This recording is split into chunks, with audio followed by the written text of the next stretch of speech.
bahwa takdir Allah Pak Anies tahun ini yang akan dilantik menjadi Wakil Presiden Republik Indonesia. Apa? Anies Baswedan tahun ini akan dilantik jadi Wakil Presiden Republik Indonesia. Gimana nih teman-teman tanggapan kalian? Terus Gibran gitu dimakzulkan, diturunkan paksa gitu. Aduh, aduh, aduh.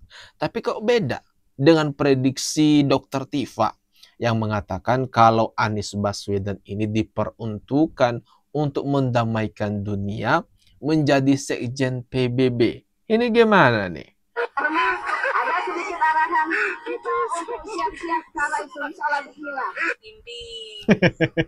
Mimpi. Nangis. Aduh. Bangun. Turun kemiringan. Anak-anak Abah ini sangat semangat sekali ya nyari pekerjaan untuk Abah Anies Baswedan. Sebenarnya sangat baik sekali sih. Terus lagi nih teman-teman, ada juga anak Abah yang lain yang mengatakan kalau Presiden Prabowo akan mencopot Menteri Keuangan Menkeu Sri Mulyani, kemudian digantikan oleh Anies Baswedan. Anies Baswedan jadi Menteri Keuangan. Gimana nih teman-teman? Jadi posisi Anies Baswedan ini yang mana nih? Anak-anak Abah sudah banyak mencalonkan. Seperti Tifa kan mengatakan sebagai Sekjen PBB. Kemudian yang ini lagi mengatakan Wakil Presiden RI. Dan dilantik tahun ini. Kemudian ada yang kemarin mengatakan akan menjadi Menteri Keuangan. Kok banyak sekali ya? Publik lebih percaya kepada Anies Baswedan daripada Polri tentang ijazah Pak Jokowi ini, tentang penyelesaian kasus ijazahnya Pak Jokowi ini. Ada. Pernyataannya tadi mengatakan kenapa publik lebih percaya Anies Baswedan daripada polisi mengenai kasus ijazah Pak Jokowi. Kira-kira nyambung nggak? Apa hubungannya coba?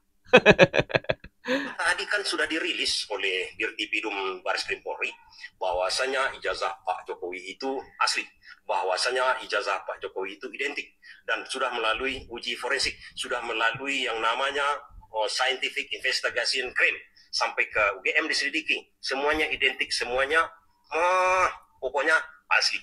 Bahkan teman-teman, ini Bapak ini nih yang kemarin mengatakan kalau Anies Baswedan akan mengisi jabatan sebagai Menteri Keuangan. Dia memprediksi mengatakan kalau Presiden Prabowo akan memecat Sri Mulyani. Kemudian Prabowo memilih Anies Baswedan mengendalikan keuangan negara dengan menjadi Menteri Keuangan. dibumbui lagi oleh Dirtipidum itu dengan sebuah wejangan kepada kita semua. Marilah kita tidak lagi mempermasalahkan ijazah ini. Mari kita bantu Pak Prabowo karena ini bisa menghambat pembangunan kemajuan bangsa yang ingin digadang-gadang oleh Prabowo. Itu kata Dirtipidum. Ya, semua kita setuju. Kita bantu Pak Prabowo untuk membangun negara ini. Tapi kalau sangkut pautnya dengan dikaitkan dengan ijazah palsu ini, ada masalah-masalah begitu, ya harus diselesaikan.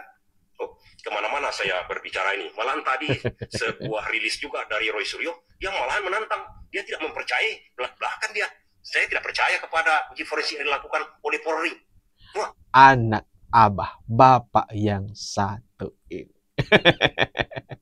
Mengatakan publik lebih percaya sama Anies Baswedan daripada Kepolisian Republik Indonesia. Aduh.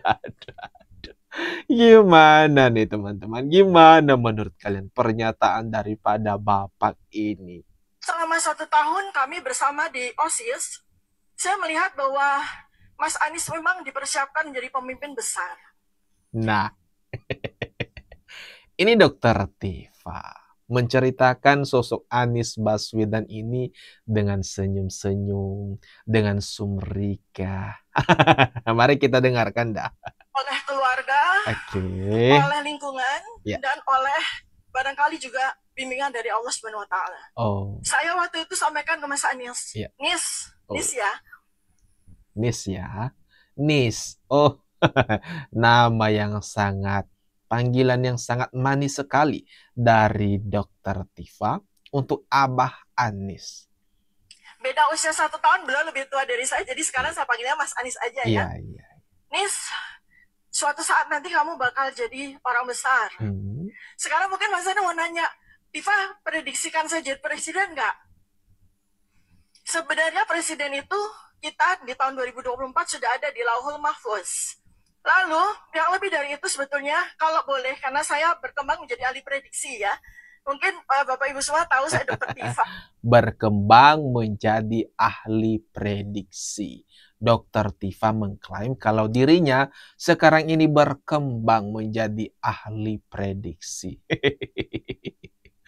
Gimana nih teman-teman? Silakan lihat di Twitter saya ya. Oke, ya Bu. Saya memprediksi beliau itu kurang lebih, kalau presiden terlalu kecil ya, saya melihat beliau itu nanti presiden terlalu kecil. Oh. Dokter Tifa menganggap untuk Abah Anies Baswedan ini posisi jabatan sebagai presiden itu terlalu kecil. Jadi apa dong? Jadi apa? Betul. Apa? Akan menjadi sekjen PBB, dapat Nobel perdamaian. Karena selama 1 tahun jadi sekjen PBB mendapat Nobel perdamaian. Jadi gimana nih teman-teman? Ini juga anak-anak Abah mengatakan jadi sekjen PBB dari Dokter Tifa, kemudian menjadi wakil presiden RI dan dilantik tahun ini. Kemudian lagi menjadi Menteri Keuangan menggantikan Sri Mulyani. Kok banyak banget ya? Banyak banget jabatan-jabatan yang disematkan kepada sosok Abah Anies Rashid Baswedan ini.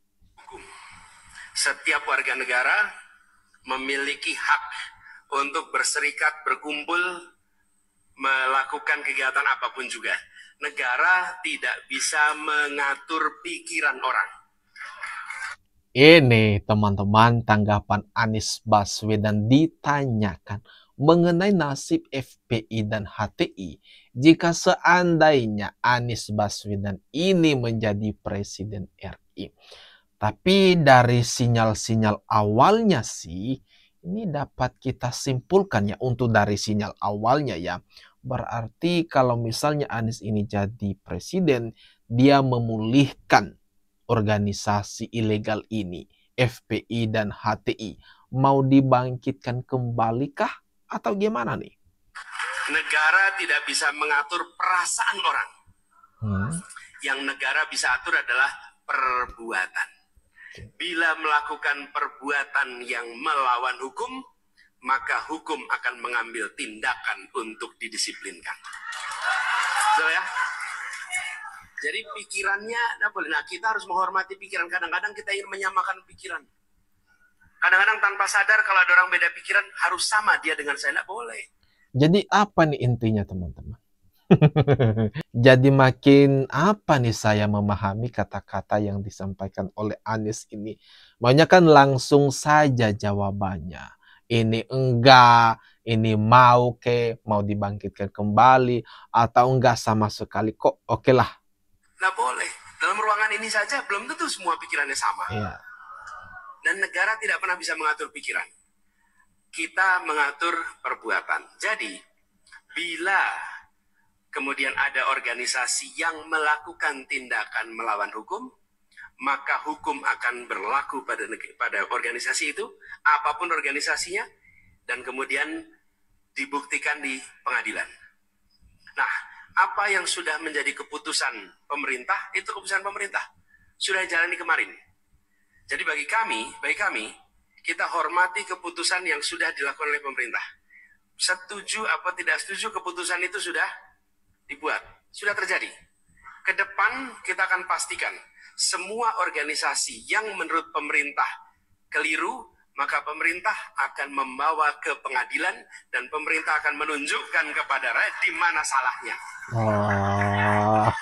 Tapi ketika saya bertugas sebagai presiden, saya tidak akan membubarkan. Saya akan membawa ke pengadilan, minta pengadilan membubarkan. Ini kata-kata Anies. Dia tidak membubarkan, tetapi membawa ke pengadilan lalu menyerahkannya. Jadi ini gimana nih? Ini gimana intinya dia mengatakan tidak membubarkan, tetapi membawa ke pengadilan. Tetapi di sini Anies Baswedan menegaskan tadi, dia kalau jadi presiden tidak akan membubarkan organisasi. Jadi apakah sinyal-sinyalnya ini? Jika seandainya Anies Baswedan ini jadi presiden Republik Indonesia, maka FPI dan HTI akan bangkit kembali. Kan katanya dia tidak membubarkan, hanya menyerahkan ke pengadilan. Pertanyaan saya, sampai sejauh mana ini ikatan ini, Iswan? Silakan. Ya, sebetulnya kan itu kan sebetulnya dorongan ya, naluri seorang peneliti. Oh, Ya, naluri seorang peneliti, dan mungkin itu kan fitrah ya. Itu kan tugas dari Allah Subhanahu wa taala kepada kita semua. itu tugas dari Allah Subhanahu wa Ta'ala untuk kita semua. Kata Dokter Tifa ya, soal dia dan orang-orang kelompok dia seperti Rismon, Roy Suryo dan kawan-kawannya yang menyentil-nyentil soal ijazah Pak Jokowi, yang mengobok-obok lah istilahnya ijazah orang. Dia mengatakan itu bagian dari tugas dari Allah. Pasti kan diberikan tugas. Ketika kita hidup tuh masing-masing ada tugasnya. Nah, kebetulan yang membuat kami menjadi satu sekarang, menjadi satu tim, itu karena kami merasa mendapatkan tugas Allah sama sebagai peneliti. Kita basicnya bertiga, ya, terutama saya, Mas Roy Suryo dan Bang Rismon Cianifat ini kan adalah para peneliti di bidang masing-masing. Nah, kebetulan kita sama konsep kita beberapa tahun ini itu tentang polemik ijazah Pak Joko Widodo. Gimana nih teman-teman? Gimana menurut kalian mengenai pernyataan dari Dokter Tifa kali ini yang menganggap mereka yang terus menguliti, mengobok-ngobok ijazah Pak Jokowi, sibuk menuding kalau ijazah Pak Jokowi itu palsu dengan segala upaya daya yang mereka lakukan itu merupakan tugas dari Allah. Gimana nih teman-teman? Gimana menurut kalian mengenai Anies tadi, mengenai Dokter Tifa ini juga? Tanggapannya gimana teman-teman? Silakan tuliskan komentar terbaikmu ya di kolom komentar yang ada di bawah ini. Jangan lupa